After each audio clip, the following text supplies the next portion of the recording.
they can see it once we've had it converted and posted up to YouTube. We'll make sure people know where to find it.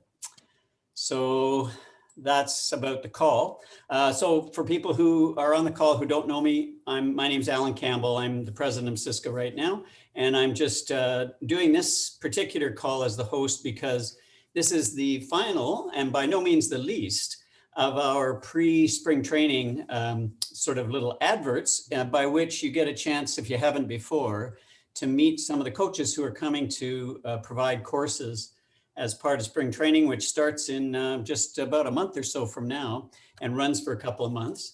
And tonight we have with us, very pleased to have with us, Gordon Brown from up north of Duncan, where there's still snow on the ground. So I'll turn it over to Gordon in a minute, but I did want to say a couple of things. The problem, as you can imagine, if you're introducing a fellow like Gordon Brown, is that you could go on for quite a long time. So I'm not going to do that because he provided a nice little digest for me and I put that out already. What I thought I'd tell you about what I know about Gordon is he's one tough guy because I've been in 3 different sessions with Gordon now. And one of them was a blinding snowstorm in Cadboro Bay. And he didn't blink an eye, so to speak. And he had the furthest to travel back. And people who were traveling to Oak Bay from there were real worried. And he was heading up over the Malahat, didn't seem to have a care in the world. So he's a tough guy. The other, another session, and I don't think it was anything to do with me, but I ended up floating in the water unconscious, pretending to be unconscious. And so that was a very chilling experience. But I learned that Gordon carries, I think he calls it a bothy bag. He might talk about this at some point. Anyway, it's something to help you warm up, which was very helpful. So he's a fellow who's prepared as well. Anyway, that's what I know personally about Gordon. And I did want to, because we've been, some of you will know that we've been promoting in these days of COVID, an opportunity to learn and get prepared for paddling. And there are a number of books that have been reprinted, rewritten. And I just want to draw attention to this one, which is, I think, still in print. It's probably Sea Kayak and Rescue. This is Gordon's latest book, and I found it particularly useful, actually. It's got lots of really practical things and covers the safety and rescue thing very well. So Safety and Rescue by Gordon Brown. And it's, I guess, one of the books that Gordon has. He was telling me before we started that he's busy rewriting his main sea kayaking book, and that will be coming out at some point, I guess. So he's an accomplished author, obviously a very, very well-known, I would say, on world scale, sea kayak paddler, and a fellow who knows a lot about many things. But his approach to this call tonight is typical of Gordon. It's a little bit different. What he would like to do, rather than make a long presentation, he'll probably say a few words in a minute, but is to hear your questions so that what you ask is what guides the discussion you have tonight. So if you've been saving a question for somebody like Gordon Brown, this is your special chance to get to ask it. And we'll just go on as long as you'd like. And hopefully if you can, you can break in if you want, unmute yourself, just ask your question out loud once we get to that point, or you can put it in the chat and I'll break in and ask it on your behalf. So that's it. And without further ado, I'll turn it over to Gordon Brown and his Sea Kayaking Center of Excellence. Thanks, Alan. And thanks everyone at CISCA for inviting me again. I'm looking around the faces and there's a few culprits, shall we say, who have also been in many other days as you were, Alan. And that day in Cadboro Bay was 4 years ago. It was quite interesting. Yeah, so I remember it well. My daughter was over from Scotland and I had dropped her off in downtown Victoria and she was going to spend a day looking at the shops of the city.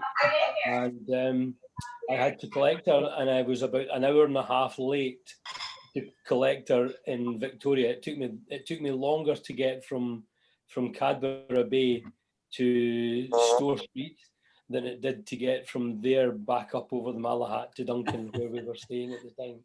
So yes, I remember that day. I even have photographs from it when I was covered in snow at the end of the day. I remember the snowflakes being huge and very wet snow as well. Yeah, my idea for tonight was that, yeah, I can certainly talk about kayaking. I may answer your questions, I may not answer your questions, but I just really wanted to open it up to you guys so that you could ask any question you want. Now, I did write to Alan and I said that I have got very strong opinions on things.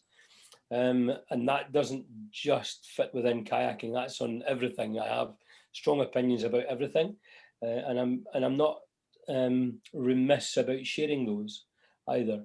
Obviously, I'll not say anything that could land anyone here in trouble, at least not myself. But I just like, it's quite easy to do a presentation, and that's kind of easy route for someone speaking. I think this is a bit more challenging, and I like challenges, I guess.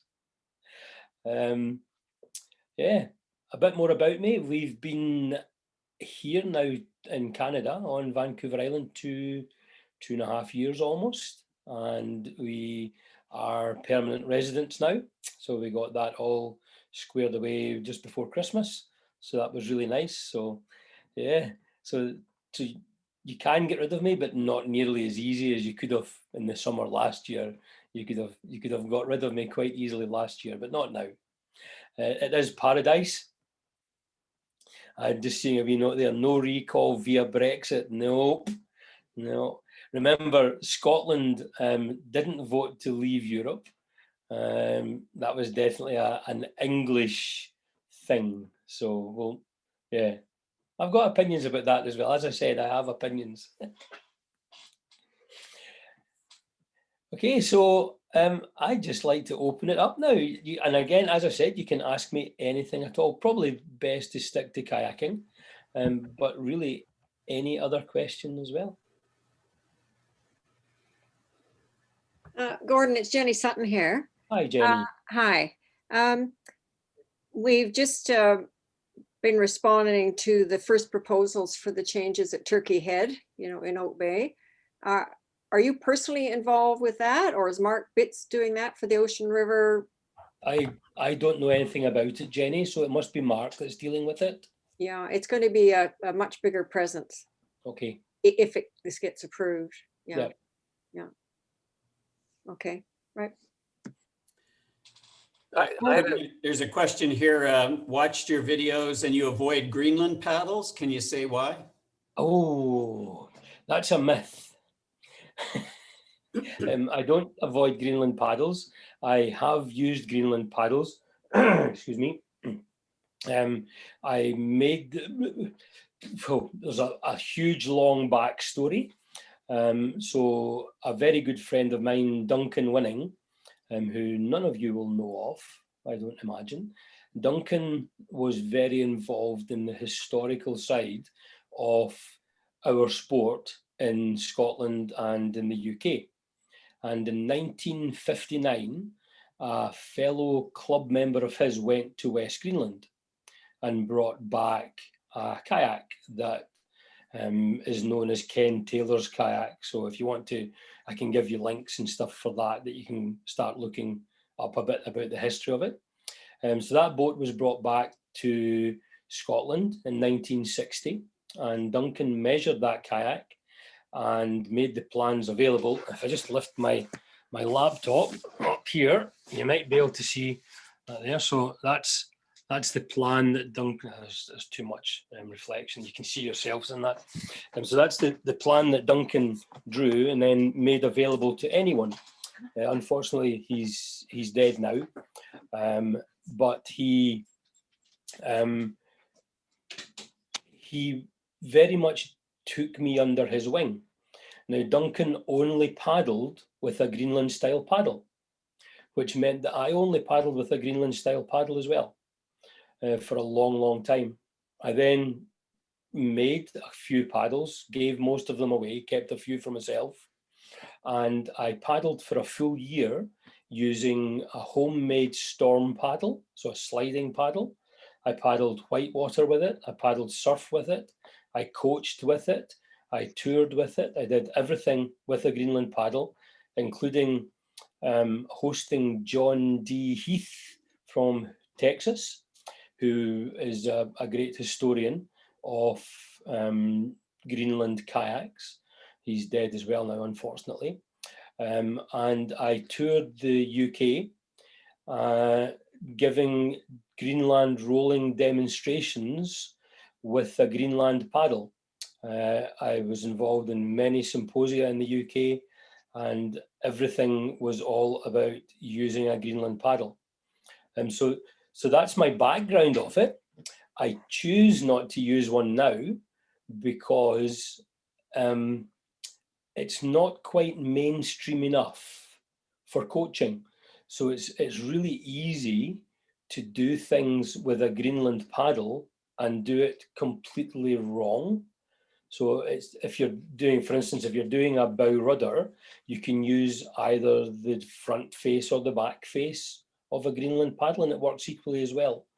But if you're looking to demonstrate something, as I like to demonstrate, if I'm demonstrating a bow rudder, then it's got to be in the right position. So if I'm using a Greenland paddle or a stick or whatever you want to call it, then I would have to have one side of it painted as the power face and the other painted as the back face, so that it then would make sense for teaching it. So my reason for not using a Greenland paddle most of the time is one of commerce, I guess. It's not expected that I will use a Greenland paddle, therefore I don't. Did that answer your question? Looks like. Yes, it answers it very clearly. Thank you so very much. No problem. I've got a question about sort of group dynamics in small group paddles. Like a lot of us are paddling now, maybe once a week in small groups, kind of peer-led groups. The group I paddle with goes mostly out to Chatham and Discovery because it's such a best paddling in the area. And we do quite a bit of weather analysis before we go. And sometimes when we go out, the conditions are exhilarating but enjoyable. But other times you go and the conditions are, maybe the wind or current's a bit stronger than you expected, and you're at the very edge of your kind of fitness and endurance. So my question is really just about if you have any suggestions for the kind of regular discussions or analysis a group might have to strike a good balance between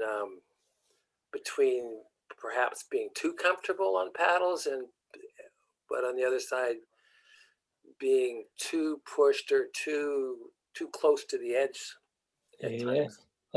A fantastic question, and one that groups all over the world ask all of the time as well, because it is, if you make something so safe that it's boring, then it's not any fun. But if it's just over that edge of safety into the adventure zone, maybe not adventure zone, because that's kind of why we kayak, is because we like getting out of our comfort zone sometimes and into that adventure zone. But when it strays beyond the adventure zone into the misadventure zone, then that's when it starts to get a bit more serious, really, I guess would be the best way to look at it. In terms of how to manage a group, it's hard to talk about that really in a forum like this, I think.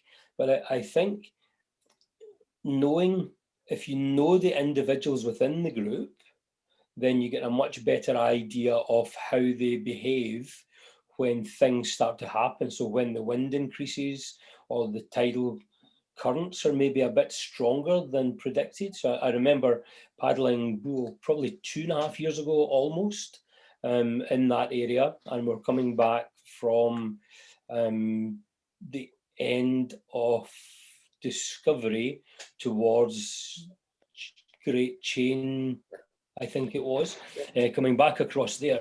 And it was, the forecasted currents were, I think 3 knots, and it was easily doing 5.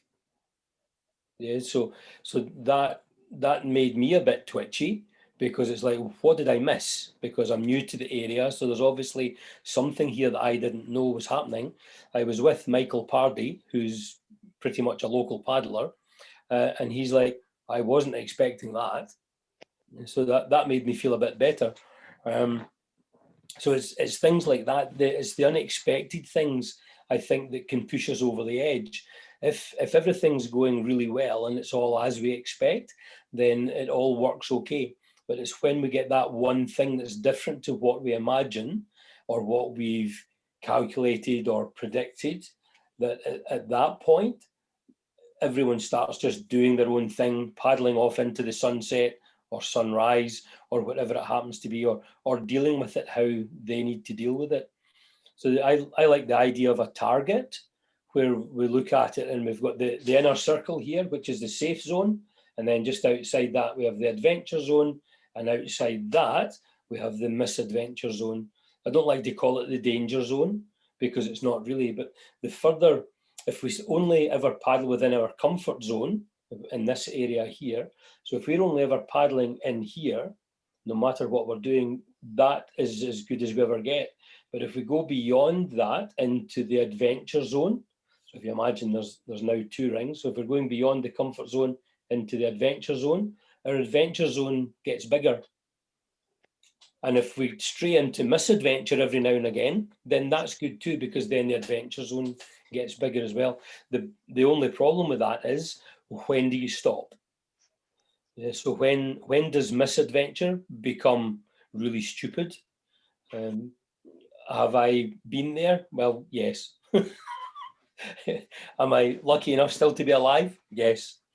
A few times, and many things that I've done, not necessarily kayaking, but definitely other things, and definitely strayed into misadventure too often. But that might be why some things are quite easy.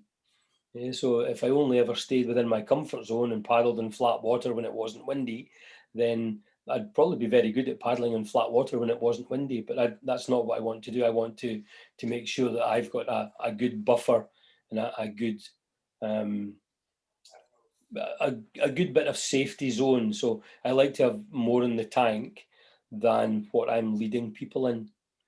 I don't know, did that answer your question? I'm not sure it did. It was kind of in a roundabout way, but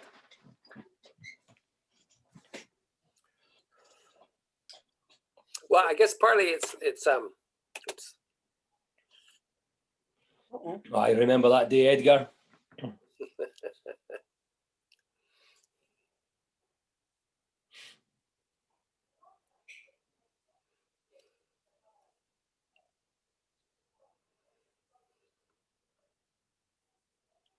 And it wasn't snowing at all before we started.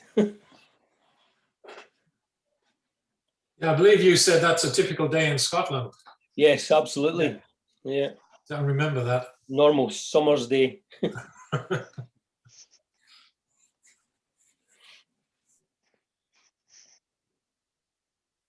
So Gordon, I'm not sure that answered the question that I thought John asked, thinking more about the dynamics of the group.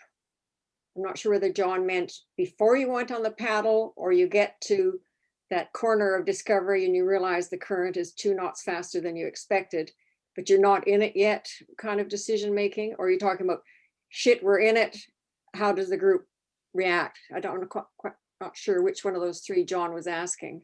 Well, I was asking about, those are all different questions.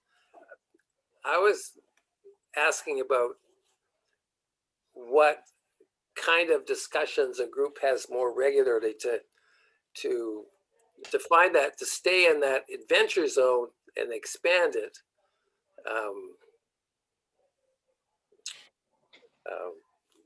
Without straying too often into the misadventure zone. Yeah, so I guess it's that whole idea of if you're with a group of like-minded peers, then it's up to yourselves to push each other as much as you feel you can. If that's what the aim of the day is to push each other. If it's not to push each other, then don't push. If it's to support each other, then support. But if the idea is that you're going out to get better at something and to improve, then you definitely need to push, and you need to push each other. And the good thing about being within a group of people that you know, if you work as a group often, then you get a thing called creeping excellence happening, which is where within that group you all get better and better and better and better without any reference to outside. And it's only when you then go with other people that you understand that you have got better. When you see another person, another individual, and they haven't progressed at the same rate. So it's about being supportive, really. I think it was as much as anything else, being supportive, pushing or supporting, depending on what the day is set up to be. Well, I guess that's helpful. Most of the time when we get pushed into the past the adventure zone, it's kind of every person for themselves at that point, rather than we're probably not in as much a misadventure zone as we think, but you kind of lose the focus on the group. It seems it's very easy, especially if you're one of the people within the group that's being looked towards for having more experience. Then there's quite a lot carries or sort of you carry quite a lot of responsibility there, whether it's a peer-led paddle or not. That's a real grey area. I think if we start talking about what's a peer-led paddle and what's not, and what does that mean, and who's liable and who's responsible, that's for lawyers to talk about and not for kayakers, I think. Thank you. I like the expression "me, we, and the sea" that Michael Party certainly uses, and probably he got it from somewhere. Yeah. So you have, and he figures, he said at a talk he gave that some people are naturally born with ability to keep their focus on the sea, like their environment, the group, and they just have it naturally. But he says everybody can learn it. So that gave me hope, because I'm working with a small group because of this COVID thing. And there's still a couple in my group, and they're just in their world, right? And they're not staying with the group. And nice people and fairly competent paddlers. They're not super paddlers, but we're working on that. But it's just interesting that you can re-say something and they're not able to keep like watching the weather, watching the clouds, watching if the wind's changing. Where's the group? Where is everybody? Is somebody off, on their own? Yeah, particularly when you get into that, towards that misadventure. Absolutely. And there's, when someone's under pressure, there's no knowing what they're going to do either. They could behave one way, which is the way we normally expect them to behave, but they could behave some way that we've never seen them do it before. And then there's the whole other thing of group dynamic as well, I guess, that I don't know that we as kayakers do very well. And that is, we just take people as they come on the day when they come. And we don't really do any background as to, how was last week? How was your morning? We don't know if they slept at all last night. Sometimes we get an idea, but sometimes we just don't know. And I don't think that as a community we do that very well. I don't think we look out for each other's well-being well enough. We do what we do in the water. We do what we talk about, but it's that whole bit of extra care that maybe we need to go just a bit deeper, especially now. I think probably within COVID, we're probably doing that a bit anyway because we're being forced into a corner. But it'd be quite nice if we could actually become more human and take more interest in the person rather than just in the name or the number. I'm going to move us to some of the chats there, Gordon. I don't know if you've had a chance to look at them. But, somebody's asking I haven't. important skill, and there's a few others. I'll just have a look. Yeah, thank you.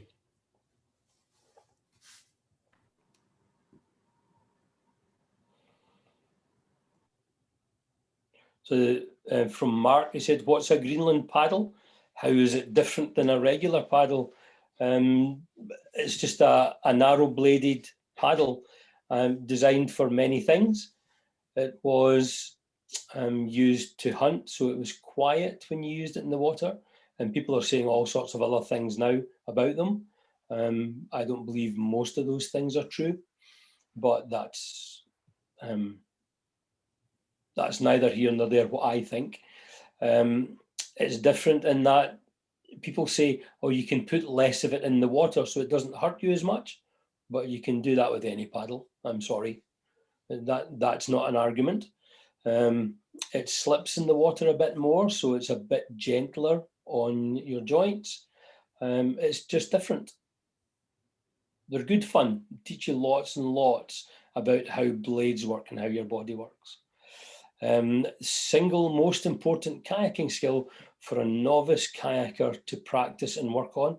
If I take out novice and just what's the single most important kayaking skill for a kayaker to practice and work on?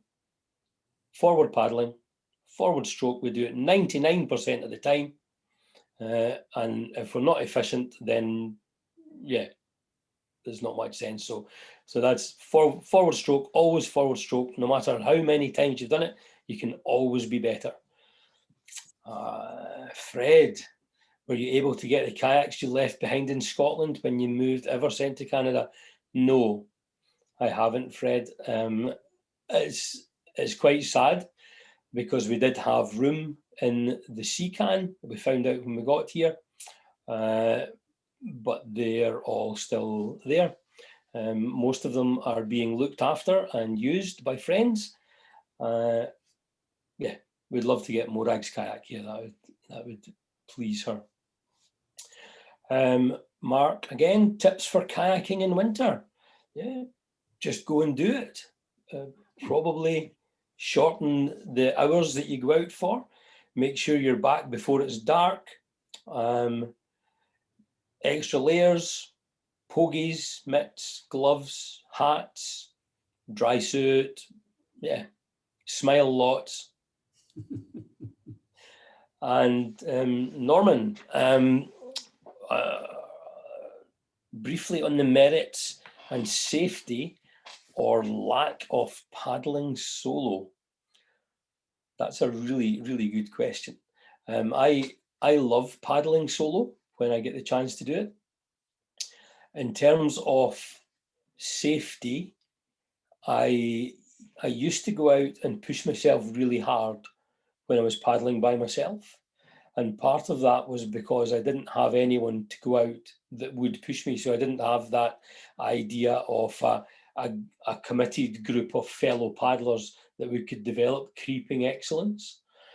So what I did was I would go out and I would push myself quite hard. The problem with that is when I was out with a group, I would also push a group quite hard as well. And it's very hard then to come back down to a level that most people are comfortable paddling at. So being able to solo paddle, if I talk about whitewater kayaking for a while, if someone is comfortable paddling within a group on class 4 whitewater, generally they would knock that down a grade. And if they were solo paddling, class 3. So if we think about the same of that as that on the sea, that if we're happy paddling in 20 knots of wind within the safety confines of a group, or the illusion of safety that creates, then probably knock it down a bit for solo paddling, unless you're out to just to challenge yourself, to push yourself and stuff like that. But statistics aren't good for solo paddlers. If you look at number of people that have been rescued by the Coast Guard, and I can't talk about here because I don't know, but in the UK, solo paddlers, be it a sit-on top, a canoe, for a long time, the Coast Guard in the UK have just lumped everything together. So whether it's a kayak, a sea kayak, a sit-on top, a whitewater kayak, a canoe, an airbed, a stand-up paddleboard, they're all just called a kayak for the Coast Guard. So the data is quite skewed, really. But most of the call-outs are for solo kayak in the UK.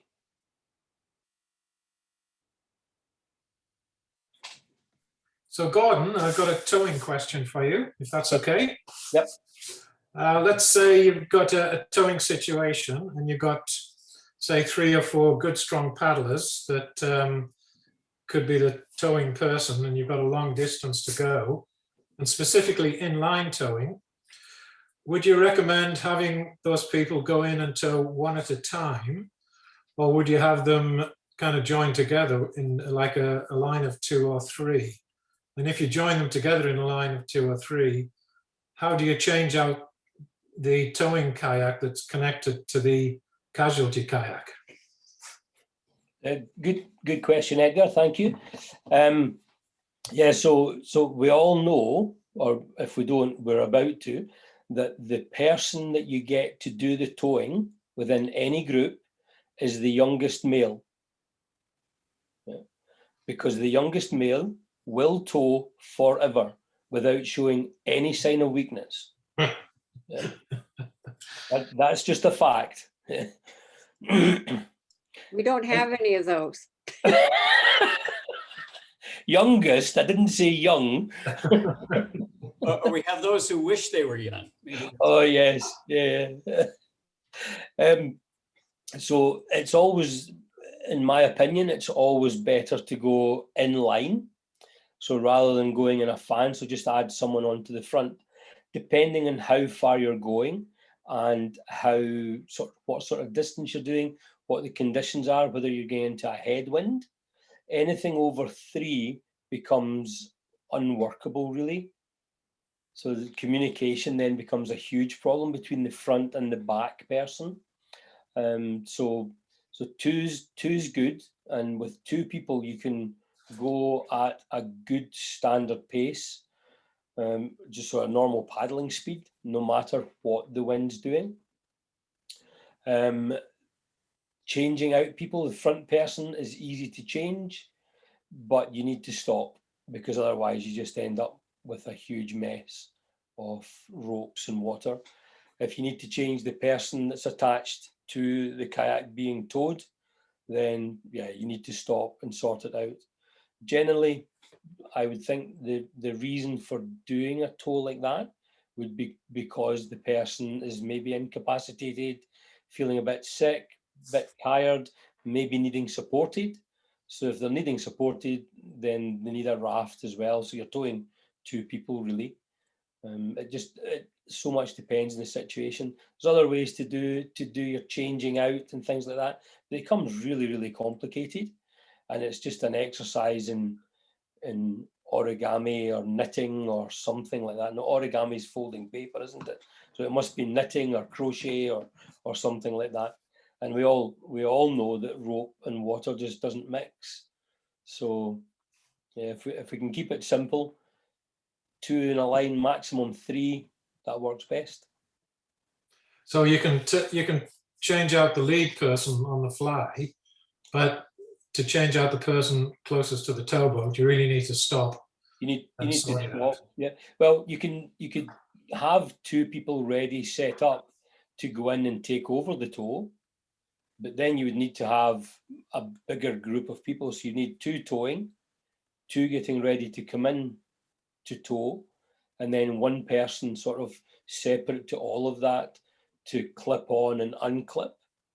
So you can then let the 2 that have been towing get out the way, and then the other 2 come in and tow. So you could do it that way. That would work. Okay, yeah, that makes sense. Yeah. Yeah, thank you. Okay.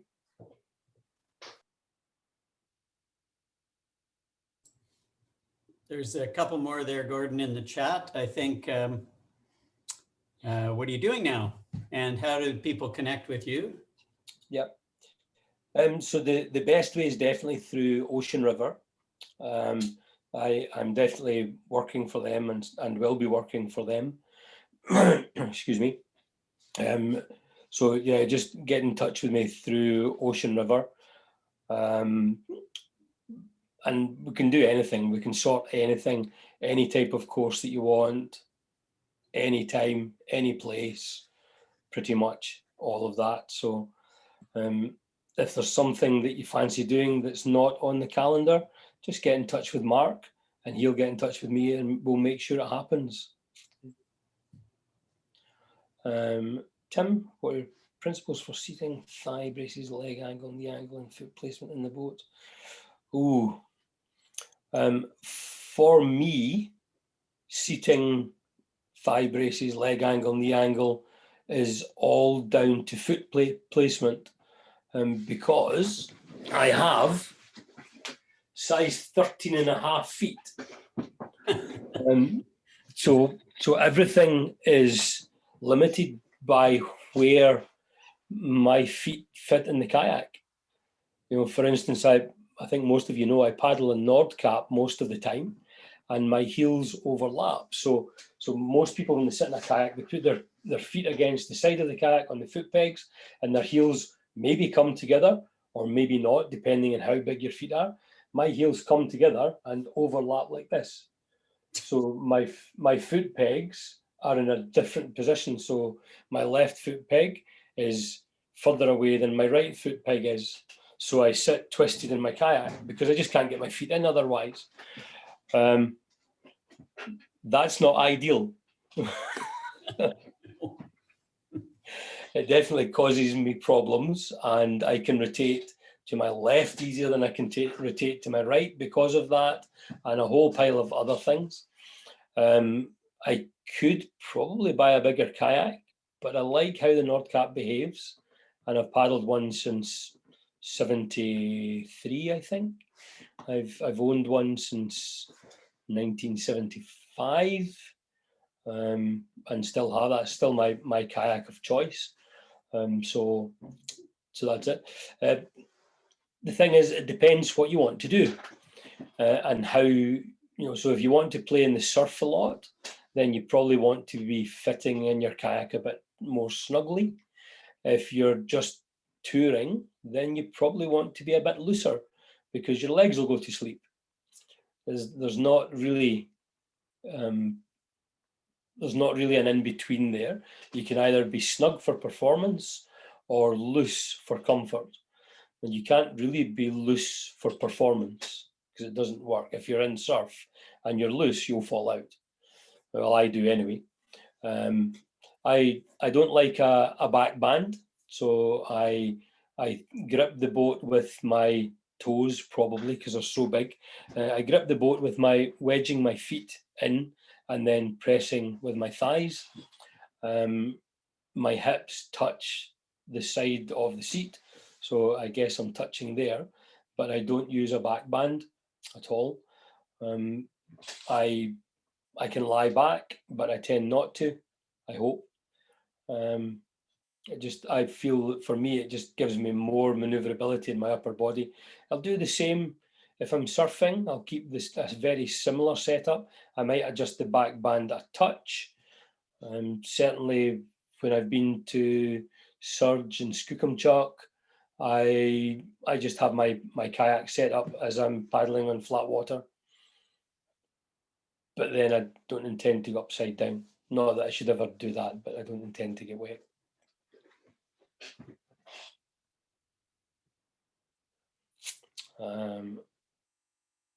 What do I do for a respite from paddling? Whew.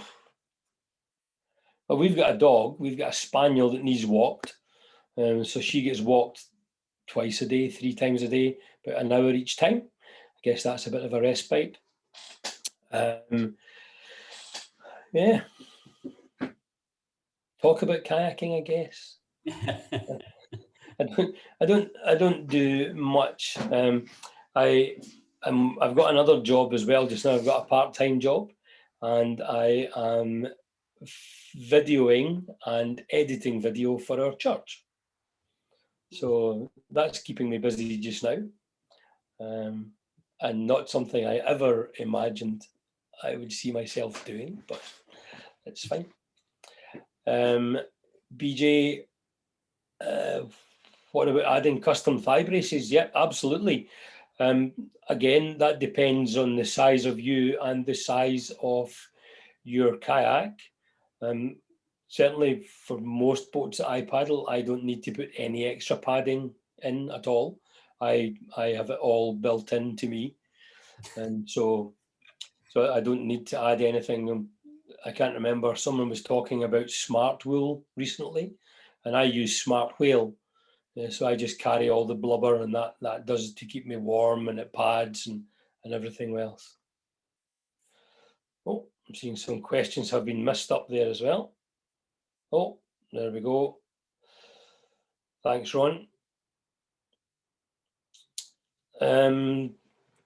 Recommending for self-rescues for beginner, advanced beginner paddlers. Yep. Lots of them, lots of practice. Get out there. Part of the thing that we do as paddlers, and it comes back to what I said earlier about being in our comfort zone, is we practice rescues in conditions that we know we can do them. And we need to get out and practice rescues in conditions that we're not really sure if they're going to work or not. That would be the biggest thing. Same with self-rescues. It's very easy to practice self-rescues in flat water. Are we going to need it in flat water? Probably not.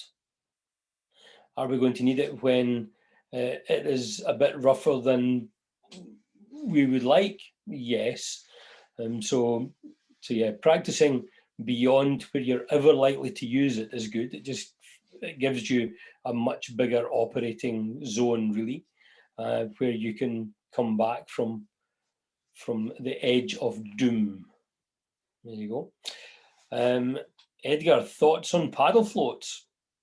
Every kayaker should have one. There you go. Is that blunt enough, or do you want more? He wants more. I can tell he always wants more. No, that's good enough. There's some people around that don't like them. Yep. So I just thought I'd get your take on it. Yeah, so I carry one rolled up behind my seat, so obviously an inflatable one.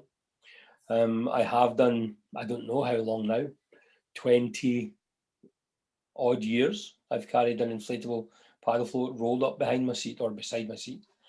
And it comes down to one person, really. Paul Caffin, it's a name that you should all maybe recognise. So first to circumnavigate just about everything. Japan, Australia, New Zealand, North, South Island, UK, Iceland, Greenland. Yeah, Paul's done everything. And in one of his books, I can't even remember which one, he talks about trying to do a re-enter and roll in his Nordkapp, which is what he paddles, and failing about 16 times. And remembering his paddle float behind his seat, and it saved his life. Now, if someone like Paul Caffin says a paddle float's a good idea, I'm not going to argue. Yeah? And that's a good enough reason for me to carry one as well. It's extra buoyancy also. It's extra buoyancy. You could use it as a pillow. If you have a North Water one, or a rigid one, or an NRS, I think they do one as well. If you have a rigid one, it's much quicker to deploy. Doesn't have nearly as much buoyancy as an inflatable one. I've not just got an inflatable one. The one I have has got 2 chambers in it. So it's twice the amount of buoyancy that a standard one has. And because I want it to really work, when I need it to work for me, I want it to work. I want to know that it's going to work well. Yeah. Okay. Yeah, can use it for emergency hatch repairs. You can, yeah, the whole pile of stuff you could use your paddle float for. You can also use it if somebody else's that you're paddling with and they need to use one for some reason. Yeah. You know, so I also carry the double. I don't need that buoyancy. In fact, I don't need the paddle float at all, but I carry the double just in case. Because Yep. if somebody goes out with me on a club paddle or whatever, and well, it's not going to happen because you're there to do the rescue, but and those foam ones, they are so unbuoyant, and if somebody is cumbersome or they're heavier, their boat's just going to come over on top of them. And so I carry some of my gear mainly if somebody else doesn't have it. Absolutely. Gordon, every rescue workshop that I have done assumes that you are not going to get separated from your boat. Yeah. Have you ever thought about attaching yourself to your boat in very challenging conditions? Yep. I have. I Thought have done, about it. Have you gone beyond thinking about it? I have done it. Yeah. Yeah. Yeah. So when I solo paddle, I will clip my tow belt onto the cockpit, just the line next to the cockpit, so that I'm attached to the kayak, so that I can pull it back. Yeah. And I've done that. I don't know. The first time I did it, I was solo paddling from the mainland in Scotland across to the Isle of Skye, where we used to live. It's I don't know, maybe a 6 mile crossing. I was going to meet the kayak club I was a member of. They had been out for a week and they were coming back, and I was due to meet them. So I was paddling that 5 or 6 mile crossing, and then I got out the kayak, had a look around, and they weren't there, and no sign of where they were coming from. So I then set out for the Isle of Rum, which is 12 miles away, and I got to Rum just as they were getting off the beach. And that whole time I had made the conscious decision to clip in my tow line to my kayak, because I use a waist belt then as well. That was a long time ago now, and that probably early 80s. So yeah, I clipped my tow line in there, and when I'm solo paddling, I'll do that. Not in surf, I'll take it off if I'm doing a surf landing or if I'm in a tide race. But nowadays, I would probably do that with a friend rather than doing it by myself. Thank you.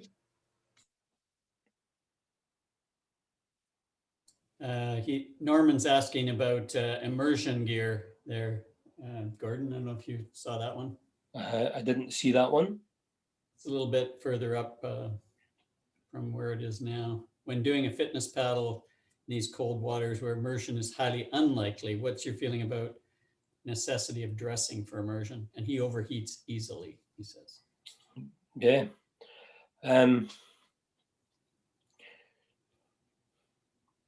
I don't necessarily dress for immersion anytime. So give you an example of that. Both times I've been to Greenland, where the water we know is 2 degrees, maybe 1 degree. I haven't worn a dry suit. So I've worn whirlpool pants, and I've paddled most days when I could just with a short sleeve top on. Not even a paddling jacket, not a shorty cag, just a short sleeve t-shirt, a thermal t-shirt, because it's just nice to do. Here, if I was going out to go surfing, I would wear a dry suit. If I was going to play in the tide race, I would wear a dry suit if I remembered to take it. First time to surge, got there and realised that I had put my dry suit in the house to make sure I would remember to lift it, and I didn't. So I got to surge, and I'm there just with thermal trousers, a thermal cag, or not a thermal cag, a thermal top, and a storm cag. So I went and paddled Surge Narrows with a storm cag. So yeah, if you overheat, then you can die from overheating as well. Not that likely in the winter, but yeah.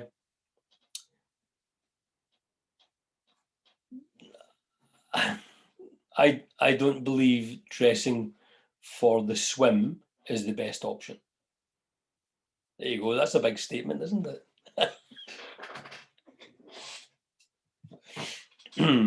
So you're talking about you personally don't dress, but you've got some pretty good insulation. Yeah, I've got lots of compared blood. to some of us, right? Yes, So yeah. I think it depends on your body type. So much depends on individuals and Yeah. what you're comfortable with. If you overheat easily Yeah. and you're going out for a fitness paddle, then yeah, people that are going out in skis don't wear dry suits for a reason. If you go out in a race kayak, you don't even wear a PFD of any description. Yeah, so And the other big thing with overheating, which means you're sweating as well and dehydrating, is just make sure you're drinking a lot. You know, have a Camelback or something so you can just keep drinking, because in that'll hurt theory, you worse than getting hot. in theory, that's all good. But if you look at Oscar Chalupsky, who's 12 times world wave ski champion, he's won the Molokai more times than anything else. He's even called Mr. Molokai. In that 32-mile race, he drinks 500 milliliters of water. Yeah? And outperforms people half his age. Yeah? So He's a camel. well, he also, at that point, he was drinking vast amounts of beer as well, but not before the race. That was his celebration for winning. So he would have a couple of slabs of beer after he won the race. So he'd be rehydrating afterwards, but that's not very good either. Did that get all of the ones up higher? I think the next one. From Mike is a direct message about using a feathered paddle, common in the UK and less so here. Is this observation true? And if so, why? I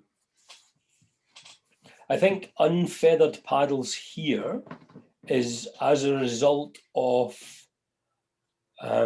making it easy for people to get on the water and not have to think about twisting the paddle to put the blade into the water and twisting it again to put the other blade in. I think that's where that came from. People in the UK now are using less and less feather. So I would say most sea kayakers in the UK use between 30 and 60 degrees of feather. When I was learning to paddle, we would paddle one of three ways. We would paddle unfeathered if the wind was behind us. We would paddle a right feather if the wind was coming from our right hand side, and a left feather if the wind was coming from our left hand side, because the water drops then drop into the water rather than spraying onto your face and onto your body.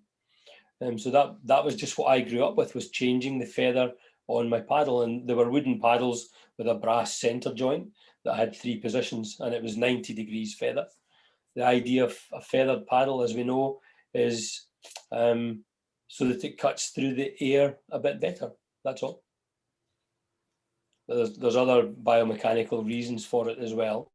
So racing paddlers, who are the most efficient of paddlers, I think, they use about 70 degrees of feather because it's biomechanically efficient for them to do that.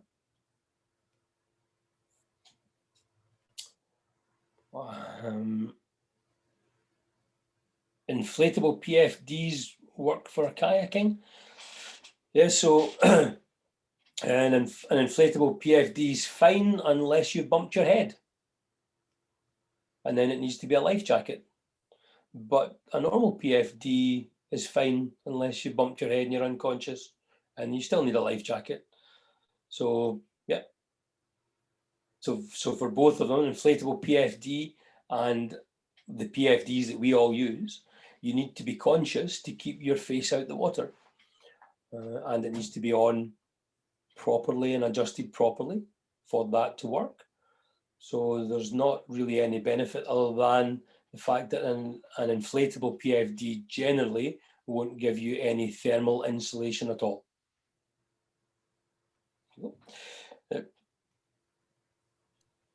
There's the Mustang, well, the inflatables that I know of.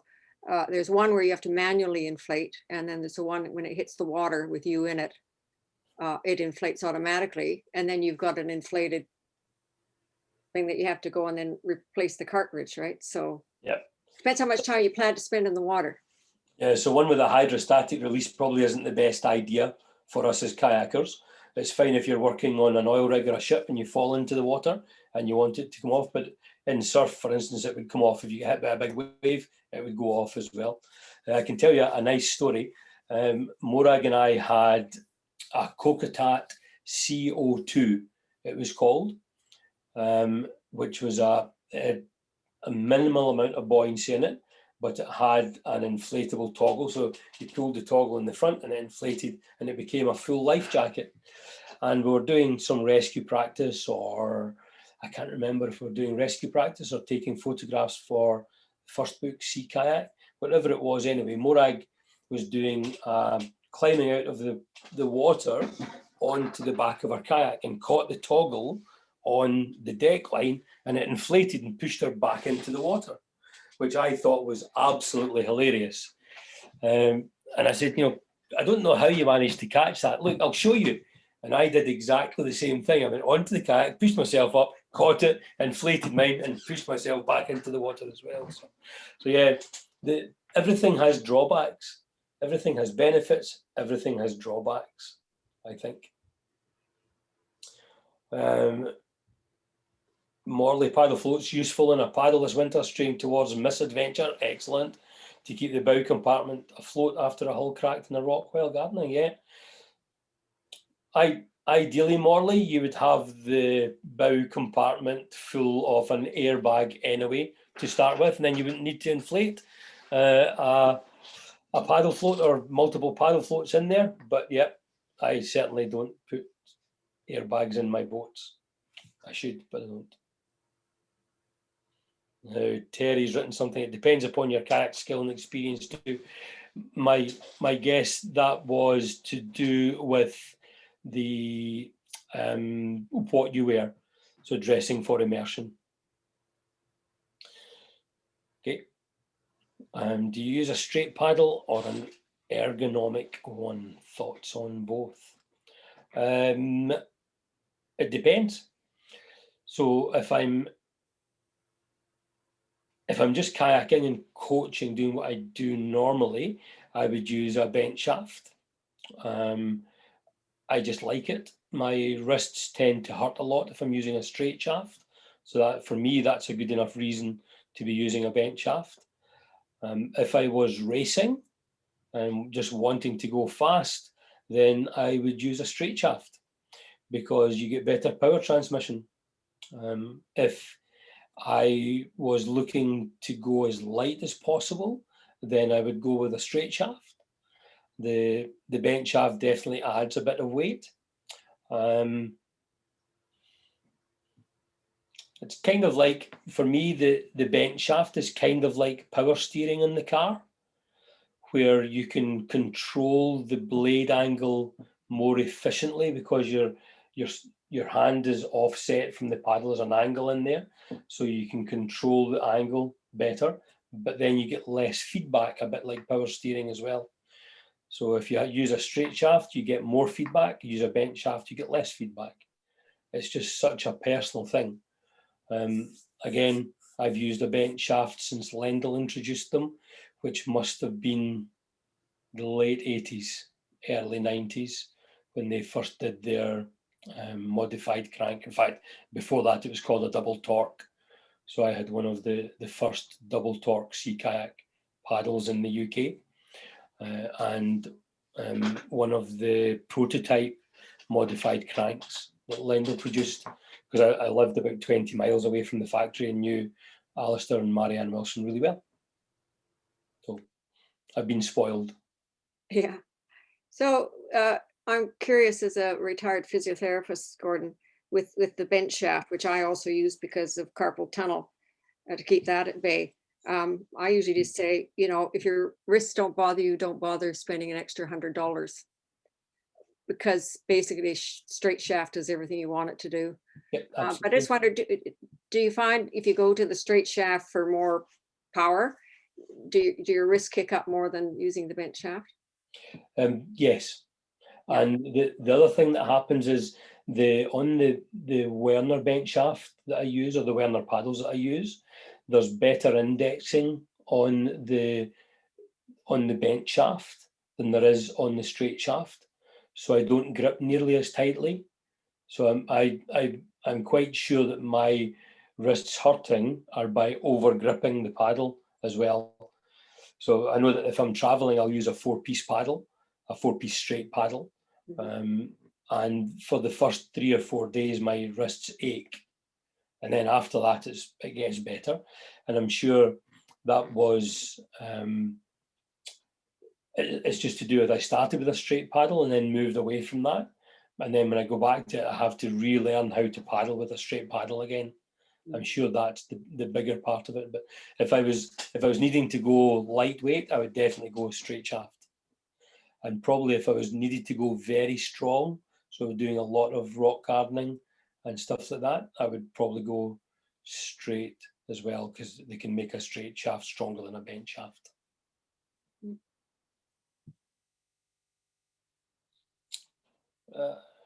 Emphasis on the forward stroke. What's the single most important tip you have for improving the forward stroke? Take away your back band so you can actually rotate, because most of the time we've got a tight back band and you can twist from your pelvis, and that's all you can do. You can twist from your pelvis when you want to actually rotate your whole body. So slackening off your back band would probably be the single most important one that I would see on a regular basis. I guess Mark has gone. Bye, Mark. What about the leaf paddle?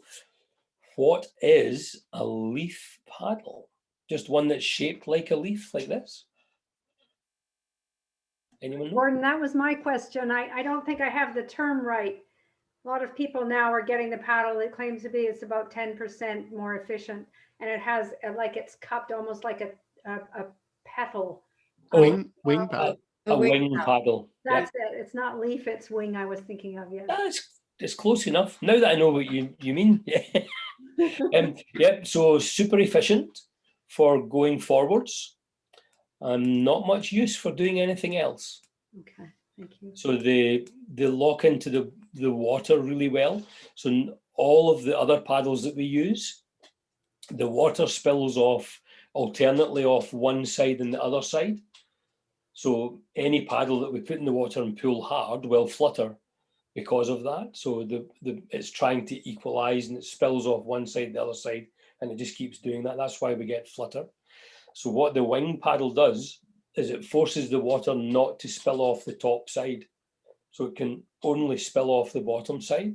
So it makes the paddle more secure in the water. So it's got a locked in feeling. When we put it into the water, it's got a locked in feeling. Generally have to go down a few sizes in paddle and blade area, because it doesn't slip nearly as much. The idea that if you move it away from the side of the kayak, it gives you lift like an aircraft wing, well, that's debatable.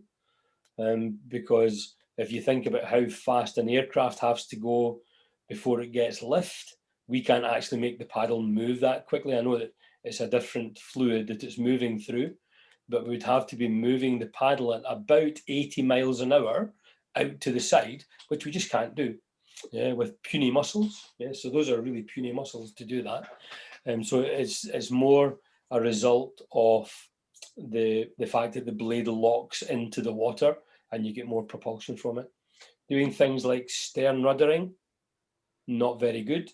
Bow rudders, not very good. Sculling draws, not very good. You can roll with them because they lock in the water really well. If you've got a good roll, then your roll will be improved.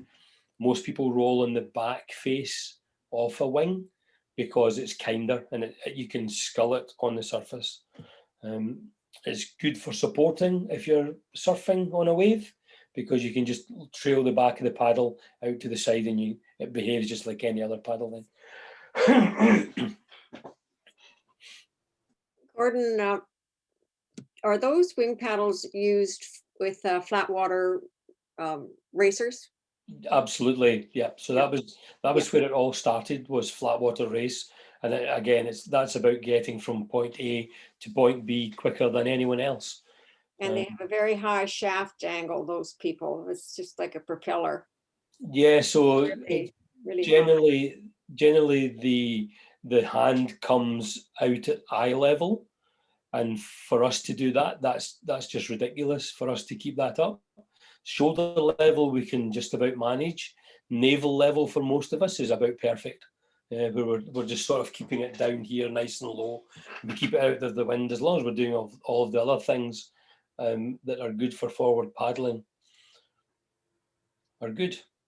Gordon, do you have any experience or advice or opinions about the kayaks that are built on sort of a surf kayak model, but now they're moving into touring kayaks? I think it's called a plumb bow that has the sort of vertical bow. Yeah, so the longer the water line length, the faster the kayak. Yeah, so that's it. That's why that's happening now. I personally, I don't like how they look, but that's not what I grew up with. If that's all I had ever known, then I would think that they would look fine. But I definitely like something that is West Greenland, with a nice sweeping bow and absolutely inefficient in terms of waterline length, but has rocker. So speed is a function of many things, and having a plumb bow definitely helps because it gives you that entry point in a longer waterline length. But then rocker comes into it and everything else as well.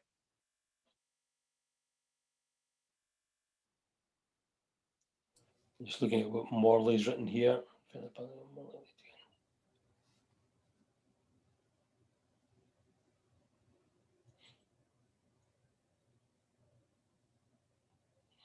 In terms of feathered paddles, I'm not sure.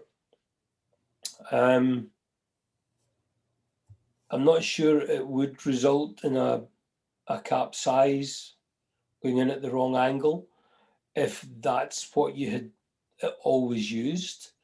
That's all I can. That's the only way I can think to answer that. So I know that if I use an unfeathered paddle, I'm more likely to capsize on an unexpected brace because I use a feathered paddle most of the time. It's just what you're used to.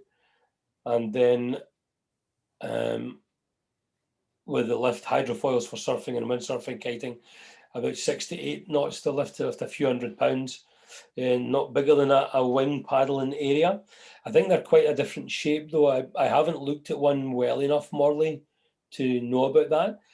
My understanding of a wing paddle and how it works comes down to having spent quite a bit of time with Ivan Lawler, who was 6 times world marathon champion, and listening to his explanation of how a wing paddle worked. And he was one of the first people to take the wing and use it successfully.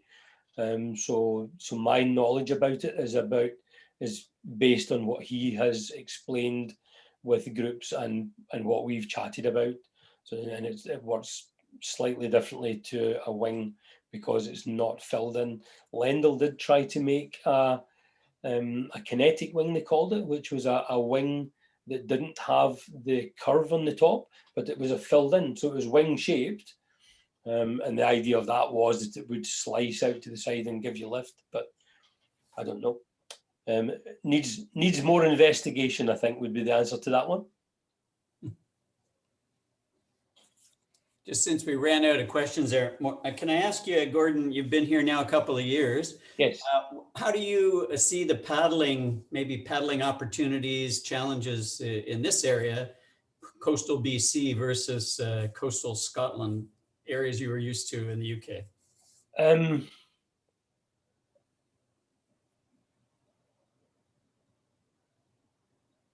In Scotland, certainly on the west coast, people paddled all year round, and no matter what the weather was doing, you would go paddling.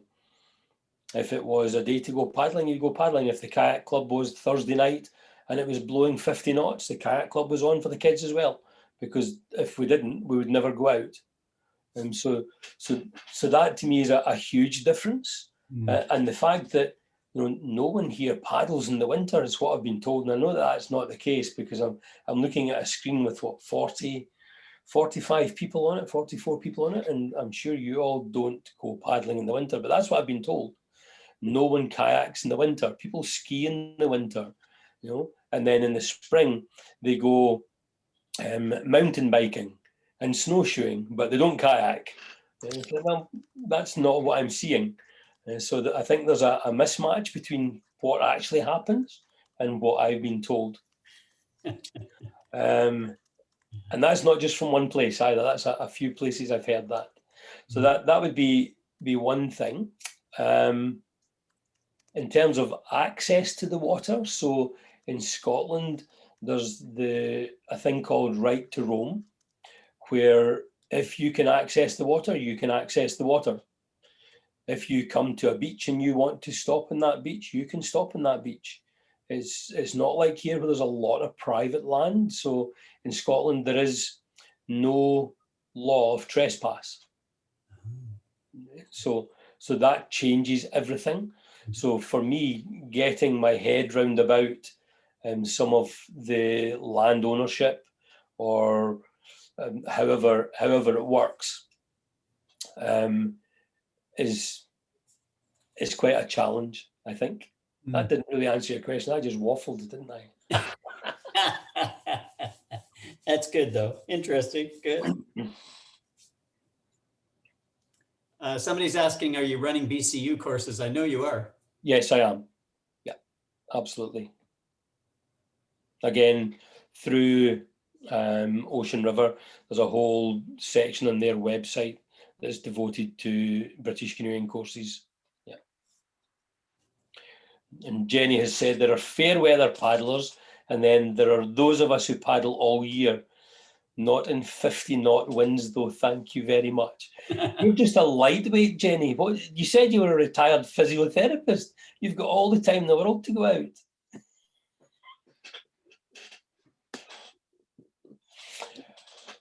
There's gardening and cycling and hiking and. I would rather kayak in 50 knots than cycle in 50 knots, because guaranteed if you're cycling in 50 knots, you're going straight into it. I would rather go hiking when I'm somewhere out of the wind. Yeah, but you've got trees here. Yeah. That adds a huge danger. I would rather go kayaking than hiking in a forest in 50 knots, having seen some of the lumps of tree that fall out of the sky. It depends where you go. Yeah. Yeah. When will I start rolling courses? Haven't seen any on OR's website yet. I know that I'm booked for them. The rolling courses are in Crystal Pool, and I don't have the date on me just now. But I'm definitely running 2, and I think they're. No, I would be telling a lie if I said they were a Saturday night. I can't remember when they are. Oh, Morag's shouting through. Yes, they are Saturday nights. So I think one is March, and she'll hear me. One's March and one's April. Morag's finding it. I'll let you know what the dates are. It's good having a personal organizer. Very good. Well, we might have run out of questions. That was good. We did quite a little tour through things there. Yeah. Does anybody have a burning question you haven't asked and you need to ask Gordon now? It's not a burning question, but again, it's sort of a physiology question going back to the feathered or unfeathered. Our bodies have what's called muscle memory. And as Gordon says, if he's been using a feathered paddle and then he goes up for a paddle with an unfeathered paddle, he's got to get his brain and his muscle memory turned around to deal with that. So if you're going to use feathered, I would say stay with feathered and see if you like it. And if you don't like it, go back to straight, unfeathered. But it's to do with muscle memory and lots of repetition. So it becomes a habit. 10,000 hours. Yeah. Yeah. So the rolling courses are the 27th of March. If I've read one, you're right. and the 10th of April. Morag things. That's what Morag's written down, so that'll be right. Okay, very good. Can I throw one more question out there? Yeah. Do we have time? Gordon, just curious about what your thoughts are in terms of leaving foot pegs in kayaks or putting blocks of foam and using kind of no foot pegs, but foam footrests built up like 6 inches back from the bulkhead or whatever it takes. Yep. So I used to always use a bulkhead for a footrest. And for me, it let me put my big feet, if you heard the earlier part of the conversation, so it let me move my foot into different positions. There's a whole pile of other things that there are benefits from using a bulkhead footrest as well, as long as you've got enough room that you can stretch your leg out if you need to.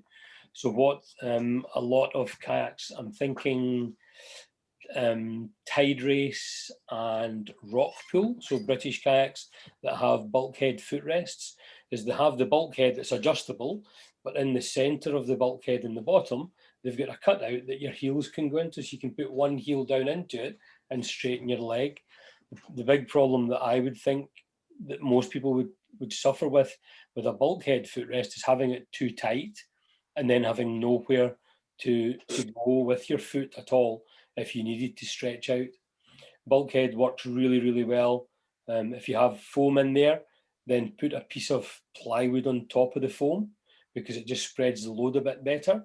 If you just use the foam, then the foam degrades really quickly, even if you use really good quality foam. So the foam degrades and then the footrest gets further and further away from you and you're having to reach further, so you end up losing that bit of efficiency. Very much. What about the gas pedal style, seeing as we're on to foot pegs? Say again, please, Jenny. What about the gas pedal style where your foot is on a solid thing, but then you just point your feet to If you have a rudder. For a rudder boat, yeah. A rudder, yeah, absolutely. Yeah, that's the only way forward. If you have the whole thing with a sliding track, you can't be efficient in forward stroke. Oh, okay. So the gas pedal one's better.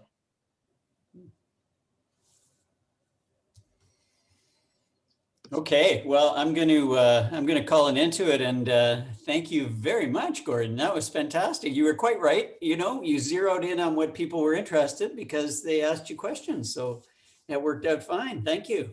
I have to tell you, maybe I haven't mentioned this to you, Gordon, but of the courses that you're booked in spring training, I think there's 2 spaces left out of the, Okay. 40 odd or 60 odd that were there. So yeah, they're well subscribed. People are looking forward to working with you in those, and hopefully that COVID continues to allow us to do what we're doing. Yes, yeah, that'll be good for everyone. And just to reassure you, there are quite a few people who do paddle year round. I'm one of them. We go out on certain days, so we do, regardless of weather, but we try to stay in a safer area, I have to say. Even though we push ourselves maybe a bit, but yeah, we're not all fair weather paddlers. But well, I know that was a generalization. I've paddled with quite a lot of you, and I know that you do paddle year round, and that you don't just paddle in flat water. So I do know that.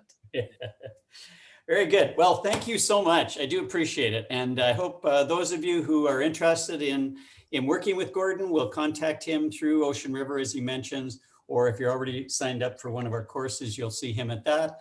But we're really pleased to have Gordon in our area, obviously, and I would like to get him out. One of the things I noticed, I mentioned before a few times I've been with you, Gordon, is you kind of look you up and down when you're kitted out and say, what's that for, and what's this? Because you've customized things to your satisfaction in a way that makes you think, oh, maybe I can learn from this. So even more than the skill side, you kind of pick up from Gordon some of the tips and tricks that he's got in his gear and how he wears it and has it with him if he needs it. Anyway, so thank you very much. And everybody on the call, thank you for tuning in. This is the last of these sessions. We're getting quite close now, and keep on paddling, paddle safely. try and learn from some of the great skilled people in our area like Gordon Brown. Thanks again. Thank you. Gordon, Right. bye. I Thank know. you. Bye-bye now.